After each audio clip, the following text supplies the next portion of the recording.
Part 4. The Stockade. Chapter 1. Narrative continued by the Doctor. How the ship was abandoned. It was about 1:30, 3 bells in the sea phrase, that the 2 boats went offshore from the Hispaniola.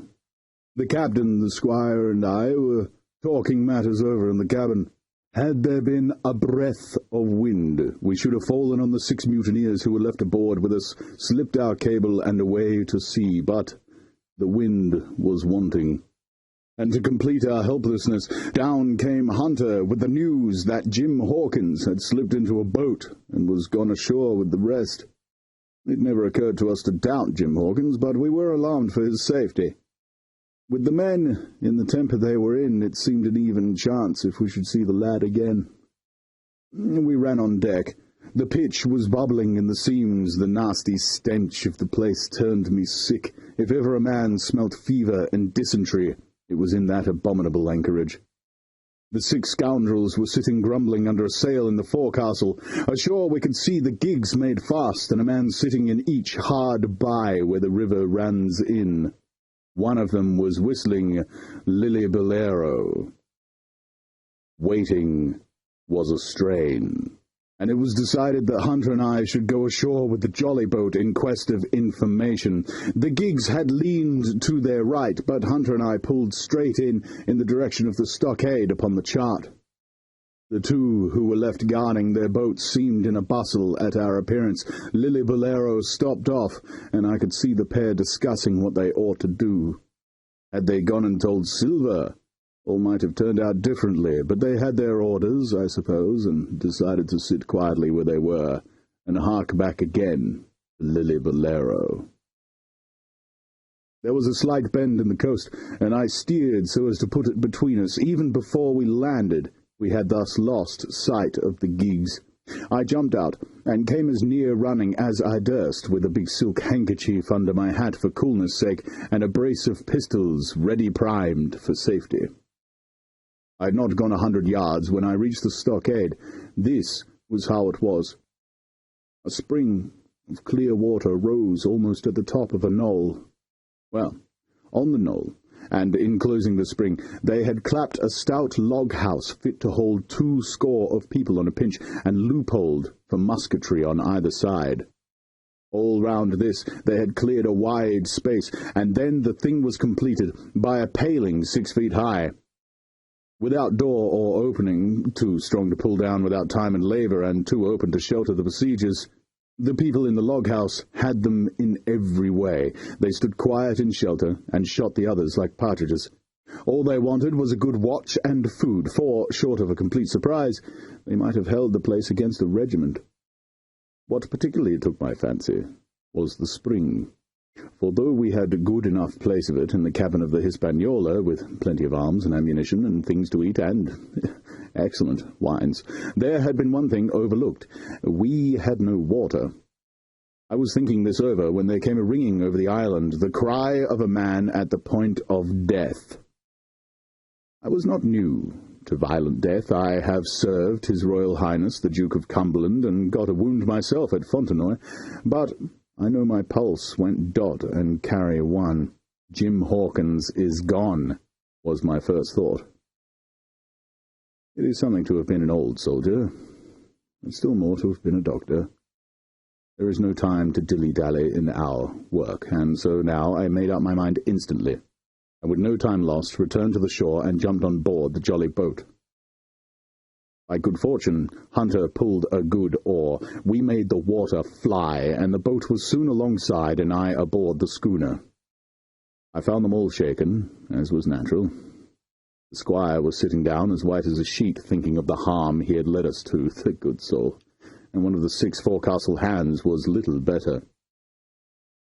"There's a man," said Captain Smollett, nodding towards him, "new to this work. He came nigh hand fainting, Doctor, when he heard the cry. Another touch of the rudder, and that man would join us." I told my plan to the captain, and between us we settled on the details of its accomplishments. We put old Redruth in the galley between the cabin and the forecastle, with 3 or 4 loaded muskets and a mattress for protection. Hunter brought the boat round under the stern port, and Joyce and I set to work loading her with powder tins, muskets, bags of biscuits, kegs of pork, a cask of cognac, and my invaluable medicine chest. In the meantime, the squire and the captain stayed on deck, and the latter hailed the coxswain, who was the principal man aboard. "Mr. Hans," he said, "here are 2 of us with a brace of pistols each. If any one of you 6 makes a signal of any description, that man's dead." They were a good deal taken aback, and after a little consultation, one and all tumbled down the fore companion, thinking, no doubt, to take us on the rear. But when they saw Redruth waiting for them in the sparred galley, they went about ship at once, and a head popped out again on deck. "Down, dog!" cries the captain, and the head popped back again, and we heard no more, for the time, of these 6 very faint-hearted seamen. By this time, tumbling things in as they came, we had the jolly boat loaded as much as we dared. Joyce and I got out through the stern port, and we made for shore again as fast as oars could take us. The second trip fairly aroused the watchers along shore. Lily Bolero was dropped again, and just before we lost sight of them behind the little point, one of them whipped ashore and disappeared. I had half a mind to change my plan and destroy their boats, but I feared that Silver and the others might be close at hand, and all might very well be lost for trying for too much. We had soon touched land in the same place as before, and set to provision the blockhouse. All 3 made the first journey heavily laden, and tossed our stores over the palisade. Then, leaving Joyce to guard them, 1 man to be sure, but with half a dozen muskets, the Hunter and I returned to the jolly boat and loaded ourselves once more. So we proceeded, without pausing to take a breath, till the whole cargo was bestowed, when the 2 servants took up their position in the blockhouse, and I, with all my power, sculled back to the Hispaniola. That we should have risked a second boatload seems more daring than it really was. They had the advantage of numbers, of course, but we had the advantage of arms. Not one of the men ashore had a musket, and before they could get within range for pistol shooting, we flattered ourselves we should be able to give a good account of half a dozen at least. The squire was waiting for me at the stern window, all his faintness gone from him.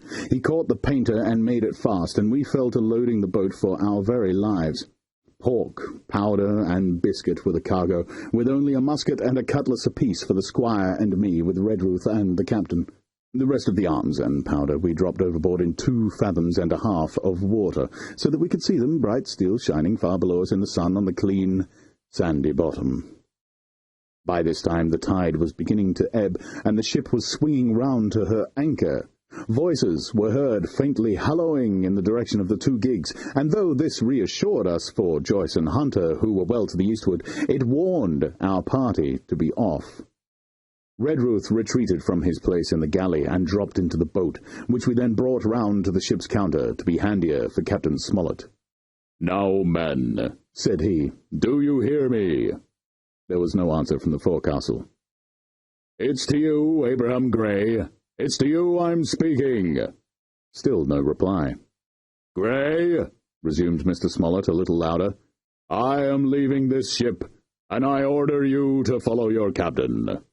I know you are a good man at bottom, and I dare say not one of the lot of you's as bad as he makes out. I have my watch here in my hand. I give you 30 seconds to join me in." There was a pause. "Come, my fine fellow," continued the captain, "don't hang so long in stays. I'm risking my life and the lives of these good gentlemen every second."